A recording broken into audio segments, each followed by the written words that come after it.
We are here this morning with Eunice Morris, who is a part of Veterans Are Heroes and does all sorts of wonderful work caring for our veterans here in the upstate. And first of all, Eunice, let me say thank you, and we are so grateful that you are here. And to start off with, just tell us a little bit about yourself and what y'all do. I am a widow and have been for 10 years, and I'm also a coach for Weight Watchers. I've been with Weight Watchers for 14 years, and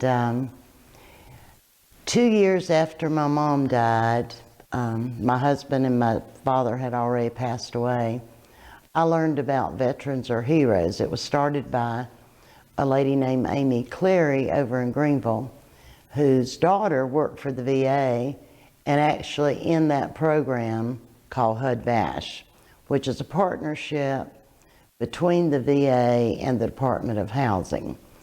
And their initiative is to get veterans off the streets and into their own homes.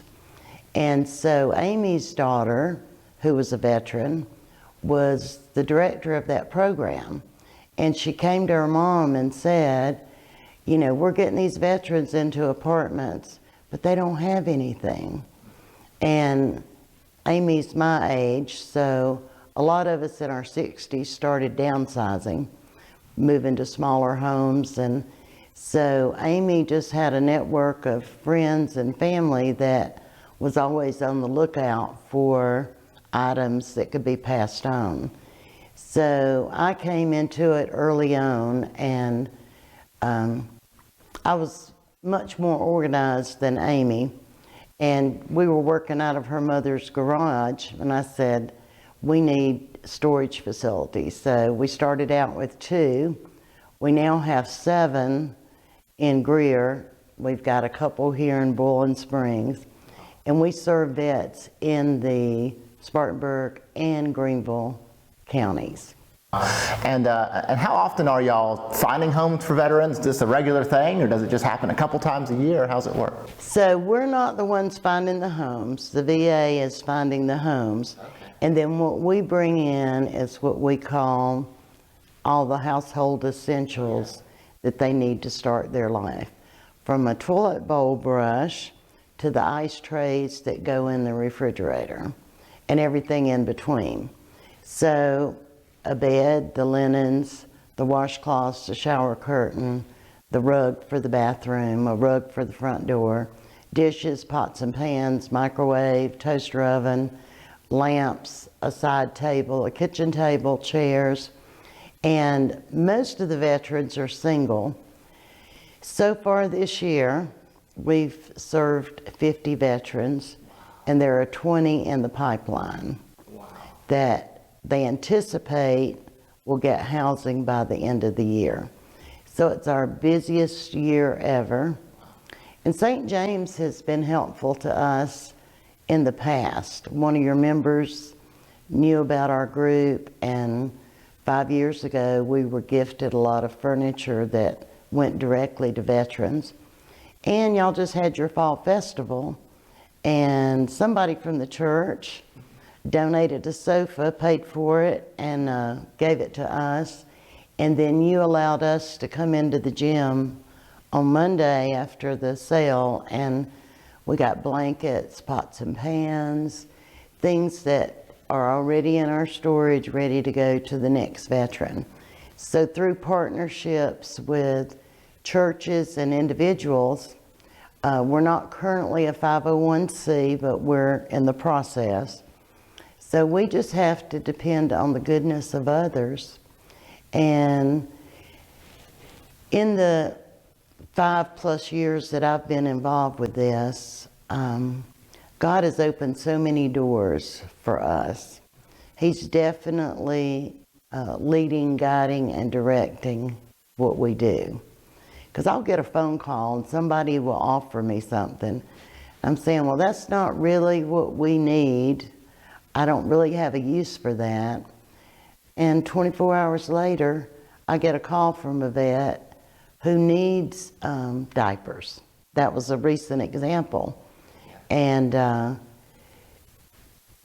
so there's no coincidences when God's involved. Absolutely. Well, and I'm so grateful to know that, some of the gifts that our church folks donated to the Fall Festival are ready to go and to be, to help house veterans. And I'm also so grateful for your work. Every one of our veterans has served our country and certainly deserves to have a house, but then to go to a house and not have a place to sleep, a bed, dishes to cook with.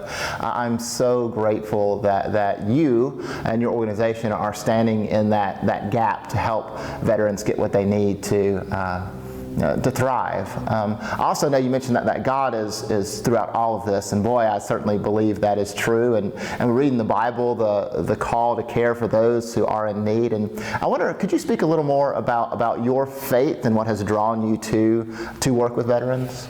Well, what we like to say is that we are being the hands and feet of Jesus.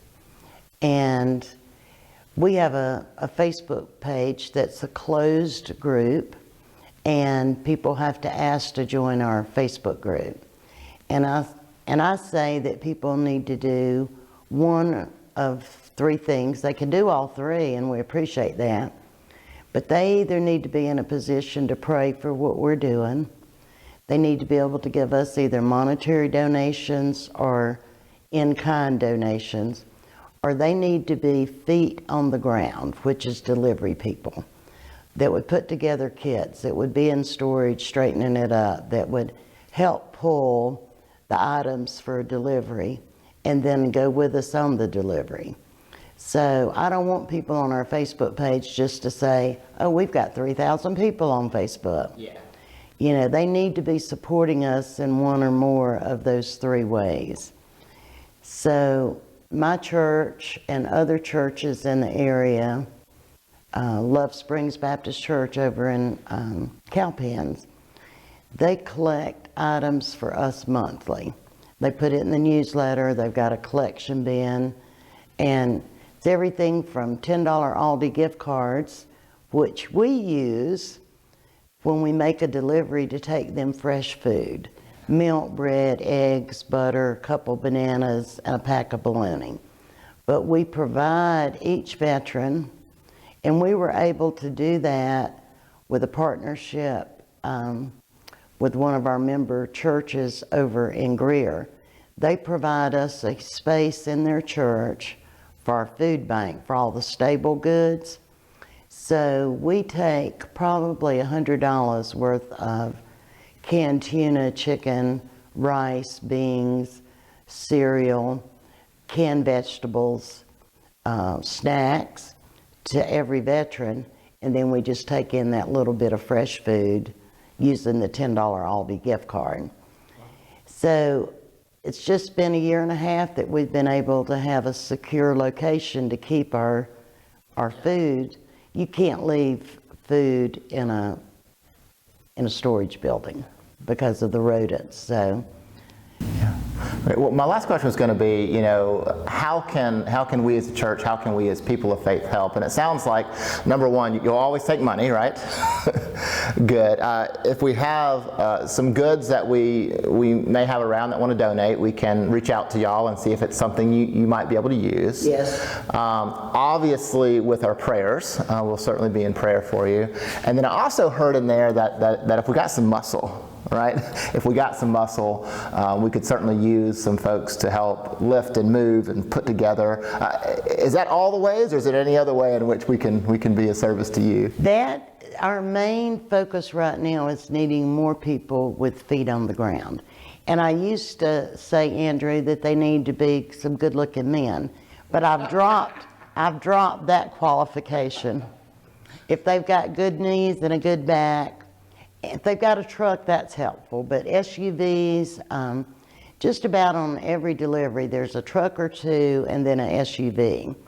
And because these single men are going from a backpack and a little knapsack to us coming in and within 30 minutes filling up their apartment, it's overwhelming to them.